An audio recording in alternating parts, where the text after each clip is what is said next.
Hey guys, so back with another pregnancy update. This is going to cover weeks 33 through 36.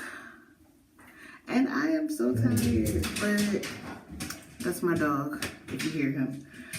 So yeah, let me just get into this. This is update number 6, and it's going to cover weeks 33 through, well, I'm 37 weeks now. So yeah, 33 through 36, yeah. All right, so an increase in the amount of pressure in my lower abdominal area, frequent bathroom trips. I think I mentioned that in my last update. Incontinence. Yeah, so it's like in the middle of the night, you know when you gotta go to the bathroom and you're like, oh, let me just roll over. None of that. Because if I like wait that extra second, it's coming out and there's nothing I can do about it. It's over. So yeah, that still getting a whole lot of movement. Actually, the baby is just like really big and I feel like she's like running out of space now. So I'll feel movement in the bottom of my stomach and then at the top at the same time. Really weird. Let me see. What else? At my 34-week appointment, everything was fine. And they weren't sure if I was going to need to have my cerclage removed in the office or if it was going to be done at the labor and delivery unit. So I was going to find that out. At my 36-week appointment. In addition to that, back pain has increased and carpal tunnel. So when I was in graduate school, I started having pain in my wrist area, like from my thumb down. Ooh. And it was only like the last semester of grad school, and that was like 2 years ago almost. No pain like that since, but this last trimester, actually, I'm gonna say this last trimester of pregnancy, I've noticed like an increase in pain. Well, not even an increase. The pain came back because I hadn't had it for 2 years. But along this side, and it's on both hands. I don't think that there's pretty much anything that I can do about it. They say you can wear like the wrist guards, but it's like to put it on and take it off. Like for work, I type a lot. I don't know. Like I've been icing it and that helps a little bit, but it's just one of those things where it's just like, just deal with it. It should go away after pregnancy and whatever. So yeah, the carpal tunnel and swelling in hands and feet. Now, when I braided my hair, and mind you, these are big braids. That was the same weekend that my sister-in-law and my mom came over to help do like the baby's room and everything. So I didn't notice much swelling that day, but I had like super thick socks on. So then the next day after I did my hair, while I was doing my hair, actually, I was looking down and my ankles were like so huge. Like my ankles and my feet were so swollen. So, I like tried to keep everything elevated and it was just a mess. Like, so now I've noticed it doesn't swell as much, but it's on and off. Like my hands don't swell that bad. Like I'm still able to wear my rings. Thank goodness. I'm so happy I'm still able to wear my rings. But yeah, it's like on and off with the swelling. And it hasn't been as bad as it was that day when I did my hair. And I was sitting down. But I guess I need to like take more breaks because I'm gonna have to redo this at some point. Cause this is I've been extremely thirsty. I drink like 2-3 bottles of water a night. Well, like mugs of water a night. And then I'm constantly in the bathroom all night. And it's been very difficult for me to get out of bed. Like, I have to like roll over or like slide down on my back, and it's just been a mess trying to get out of bed. And then at week 36, that appointment also went well. I was not dilated, but at that appointment, he checked the placement of the cerclage. Now, that was like 8 o'clock in the morning. And that was on a Tuesday or Monday. I don't know. But that night, I think that was a Tuesday. That night, I had severe cramping, which now that I'm thinking back on it was probably contractions. Awful. So then the next day, which was Wednesday, it was on and off throughout the day, but I still went to work. I came home, had like another restless night. I ended up calling the on-call. Because that was the day before Thanksgiving. I ended up calling the on-call. They said to drink as much water as you can and just lay down. Did that. Everything was solved. I'm like, what? This is crazy. So I've been making sure that, because since that day, at my after my 36-week appointment and everything, I've been super thirsty.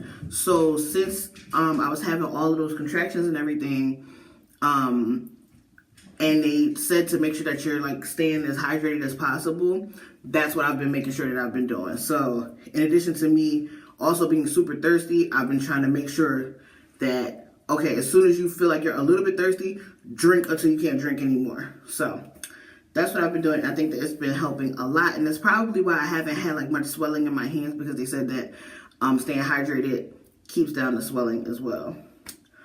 So then at that appointment, which was my 36-week appointment, he scheduled for my cerclage to be removed. So my cerclage got removed technically a day before I turned 37 weeks, because I'm currently 37 weeks, but it was like 36 and 6 or whatever. So I'll tell you guys about how that went, but also I'm going to do a completely different video about my whole cerclage experience. So I'm not going to go too in depth on that now, because I mean, there's still like some stuff going on. So it was okay. So I was able to go and get it done in the office. It really only took about 10 minutes max. There was like a little bit of bleeding. I didn't see what the cerclage actually looked like, what the stitch actually looked like. My mom went with me on that appointment. He said that there would be a little bit of spotting that day. And really, I didn't even have to wear a pad. Like, I wore one out of the office that day, but it wasn't even anything on it for the remainder of the day. I've been getting like a lot of like dried up blood though.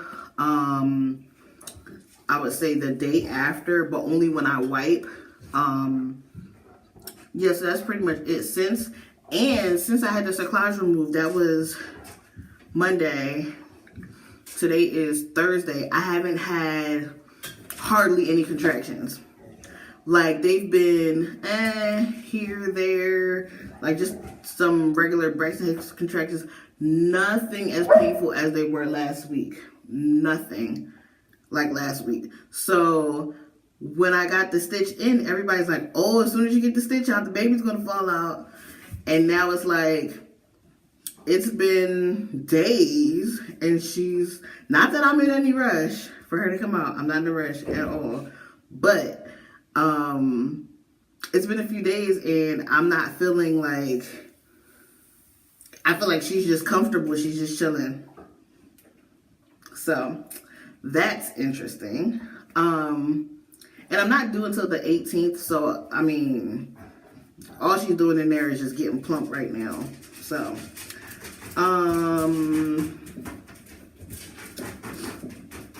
yeah, I didn't have any anesthesia or anything for the removal. It was really quick. It was just a lot of pressure, and it was a little painful. This dog. It was a little painful. Mainly, I wouldn't say that the snipping of the cerclage was painful because I didn't really feel that too much. I felt a lot of pressure. But what was painful was the is it a speculum? I don't know what they call it. Whatever that thing is that they put in there to open you up, that thing, horrible. Horrible. So that's what was causing a lot of the pain, because they stick it in, they crank you all the way open, and then they clean you all out. And he had just did that the week before, which I thought was what brought on all of the contractions and everything. So this week I'm just like, oh my goodness, I'm gonna have a horrible time after he finally gets the cerclage out. But to my surprise, it was completely different, and I haven't had any of those issues that I had last week. Thank you, God. So, yeah, that's pretty much my update for weeks 33, 34, 35, and 36 when I finally got my cerclage removed. So now I'm just a regular pregnant woman, ready to have this baby girl. Whenever she feels like popping out, there's no rush. I have another appointment, my 30. So technically that appointment was like my 36, like my 37-week appointment, because I will be 38 weeks on Tuesday, and my next appointment is Tuesday. So at that appointment, I guess they might discuss if I need to be induced or anything like that. I don't know if they're going to do cervical checks at every appointment. I hope not. I hope not. But yeah, we'll just see how it goes day by day, because who knows? I can go into labor at any point now. So that is pretty much it. Let me just double check my phone. Yeah, I think that's pretty much it. Oh, and then once I had my cerclage removed, my OB said that I was between 1 or 2 centimeters dilated. So not much is going on down there. Everything's just tightened up, which they said could happen because of scar tissue. So the cerclage has been in since August the 3rd, and I didn't get it removed until November, what was that, 20th? No. Is it 20th? No. Wait, sorry. November 26th. So from August 3rd to November 26th, I've had this stitch in, and I'm sure there's scar tissue. So I guess that's maybe what's keeping her in there. I have no idea. But yeah, so this has been my update. And again, thank you guys so much for your prayers and well wishes. If you have any questions about anything, leave that down below. If you just want to send your well wishes, as always, leave it down below too. If you guys have any video requests, because I know these have all been like pregnancy updates, and not everybody wants to see that. So I'm making like a little list on the side of videos, like hair videos and all that stuff that I need to catch up on. I'll be doing a hair update after the baby, because that's when I'll be able to get my relaxer. So sometime in the new year, that should come. And yeah, that's pretty much it. So I will see you guys. Oh, you know what? So this is my 30. I don't know what video is going to be next. So my next video could be a pregnancy update, or it could be a hey, the baby's here update. I don't know which one, because I don't want to do week by week, because I feel like that's boring. I have no interest in it. So I'll wait until, like, if I make it to 40 weeks, I'll jot down like some notes between now and me having the baby. And if I make it to 40 weeks, then I'll do a 37 to 40 week update. But if she comes between now and then I'll just update you guys up until I have her, and then I'll do a video after I have her, if that makes sense. So yeah, I will see you guys on my next video. Thank you so much for watching. Bye.